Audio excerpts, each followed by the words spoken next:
I'm ready to get out, man. Come on, man. What the fuck you mean, man? Stay down. No, man. Get the fuck out of here, man. Fuck out of here. Yeah. No, man. Get me out of here. Get me out of here, man. What the fuck you mean, nigga? Get me the fuck out of here. 5 CR 206. The defendant is in court represented by counsel. We were last here on May 14th where the defendant pled guilty to count 5 and count 6, both being sexual battery felonies of the 3rd degree. At that time, the court referred the defendant for a pre-sentence report and victim impact statement. Those reports have been completed and the state is prepared to proceed with sentencing. Mr. Watson? Thank you, Your Honor. May it please the court. I'm going to be brief. This was a heinous crime, Judge. This was horrible in a lot of ways, but most importantly because this was a minor child who almost assuredly didn't fully understand what was going on with somebody who was entrusted to love her and to protect her. However, Your Honor, this is not indicative of who Mr. Welk is as a person. Yes, he has a record.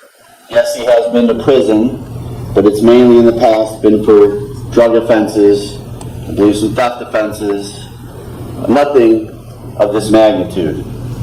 On this day, and this is not an excuse, Judge, for his behavior, but on this day, Mr. Welk was drinking a lot, was highly intoxicated, and took advantage of his stepdaughter. Since the day I met him, he is in disbelief that he did this. He has expressed to me his remorse and his sadness and how he hurt her, how he hurt his wife, how he hurt the rest of his family. He knows, Your Honor, that he's going to be spending a lot of time in jail coming up. I know there's discretion with the plea with how much time that equates to. This court has a lot of discretion with that. Earlier in chambers, the state and I presented to the court a joint recommendation for 8 years. I'm going to respectfully ask the court to consider imposing that sentence because I believe Mr. Welk is remorseful. I believe that this is not who he is as a person, and I'm hoping when his time is up and he gets out, which by the way, he's going to be reporting as a sex offender for the rest of his life, so he's going to be under a microscope, he's going to be monitored for the rest of his life, but I'm hoping that he'll be able to piece things together, make amends with at least part of his family. I don't know if he can ever make full amends with everybody or not. And you're going to hear from him in just a minute, Your Honor, but again, I don't think this is who he is as a person, and I'm going to respectfully ask the court to consider adopting the joint recommendation. Thank you, Your Honor. What do you want to tell me before I impose sentence?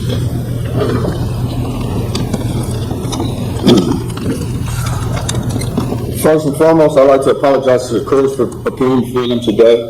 I'd like to apologize to the victim in this case.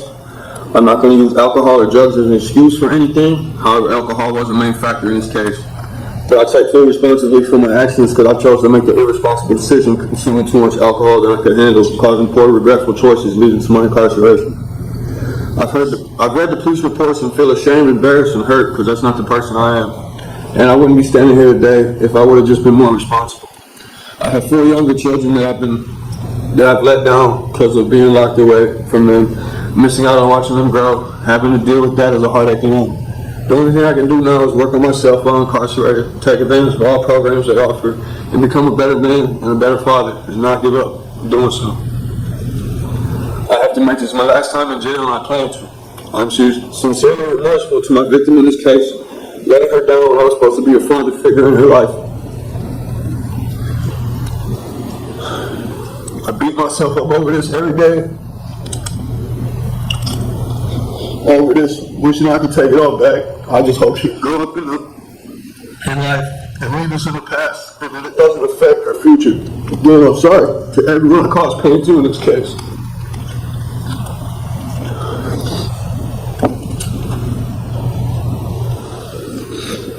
Mr. Leshy? Thank you, Your Honor. One thing that the defendant said today in court, and even in his pre-sentence report that stood out to me, is that he was supposed to be a loving and caring father. And I couldn't agree more with that. He should have been someone that the victim could trust and rely on for protection and guidance. And instead, he used his role as a parental figure to manipulate her, exploit her, and violate her. When this happened, the victim was just 13 years old, 13 years and 8 months to be exact. And as much as the defendant wants to talk about the other children in his life, when the defendant committed this offense, it was done in his home, in her home, with his other children present. Not only that, his 4-year-old Sarah and the 7-year-old Ben actually observed the defendant engaging in the kissing and the touching of the victim's erogenous zones. Later, when the defendant went into the victim's bedroom to engage in the sexual conduct, a 1-year-old was sleeping in the pack and play next to her, and there was a 3-year-old in the room who was awake on her phone, according to the victim. And while there is a jointly recommended sentence here, the state believes it's essential to highlight not only what the defendant did pre-indictment, but also what he did after his arrest in this case. While incarcerated, he continued to communicate with the victim while in the Lake County Jail. He attempted to guilt and manipulate her by blaming her for her own suicide attempt at the East Lake Jail. He pressured her to express her feelings to law enforcement about him or her desire for him to only receive a short sentence. He spoke of wanting to attend counseling together. He emphasized they were a team and told her he loved her, despite being her abuser, despite doing what he did here. And during several of these recorded calls, you can hear the victim crying, further illustrating just the ongoing emotional harm caused by the defendant and his conduct. This behavior demonstrates his continued disregard for the well-being of the victim, his family, and his ongoing efforts to control her and manipulate her. The defendant today in court said he's remorseful, but in the pre-sentence report, he didn't believe he did anything wrong, and he wants to take this to trial. So I'm not sure what this court can believe. He has a lengthy criminal history, including 4 prior prison numbers and 5 felony cases. And all of this, I think, supports the need for a significant term of incarceration, and respectfully ask this court to impose a jointly agreed sentence of 8 years. Thank you. Thank you. Why did you call her after you were in jail? Because I was told by the detective I was allowed to. Okay. I didn't call her, I called my wife and she answered the phone. All right. And what contact did you have with her about retracting her statement or modifying her It statement? wasn't retracting it. We talked about counseling, going to counseling and stuff, because that was something that they was talking about making them do. And something she said she didn't want to do. Well, trying to, whether directly contacting her or contacting her through your wife, was wholly inappropriate. And it was further evidence of you trying to take advantage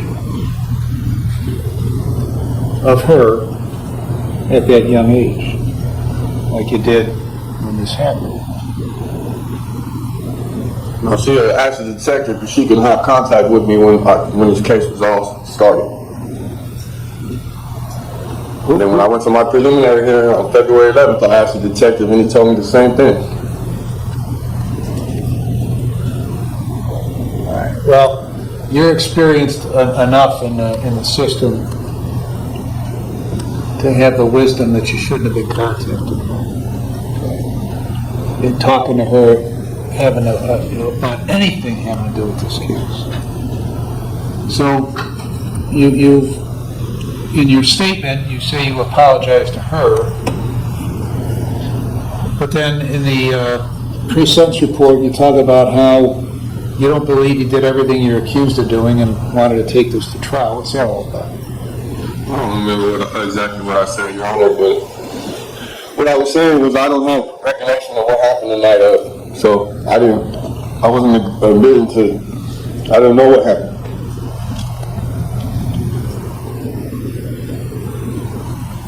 So did you or didn't you do this thing? Yes. And I got to tell you, it doesn't doesn't get much worse than this kind of stuff. You've had a lifetime of criminal activity, but none worse than what has occurred here. I've reviewed the pre-sentence report and the victim impact statement. I consider what you have said, what counsel has said. And I've also considered that they've made a joint recommendation of 96 months in prison.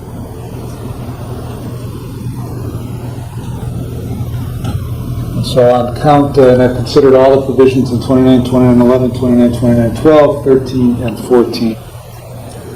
In consideration of all that, on count 5, I'm going to sentence you to a term of 60 months. On count 6, I'm going to sentence you to a term of 60 months that will be consecutive to one another with credit for 143 days. Consecutive sentences are necessary to protect the public from future crime by you and for appropriate punishment. All right, get out, man. Come on, man. What the fuck you mean, man? No, man. Get the fuck out of here, man. Come on, man. You took my three back, man. Get the fuck out of here, man. Get me out of here. Get me out of here, man.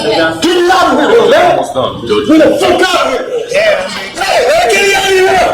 Get me out of here, man. What the fuck you mean, nigga? Get me the fuck out of here. Hey, get me the fuck out of here, man. Get me out of here, man. Put me on your visiting list. For jail and for... Stop touching me, man. I'm not doing this, man. I'm not doing this. I'm not doing shit.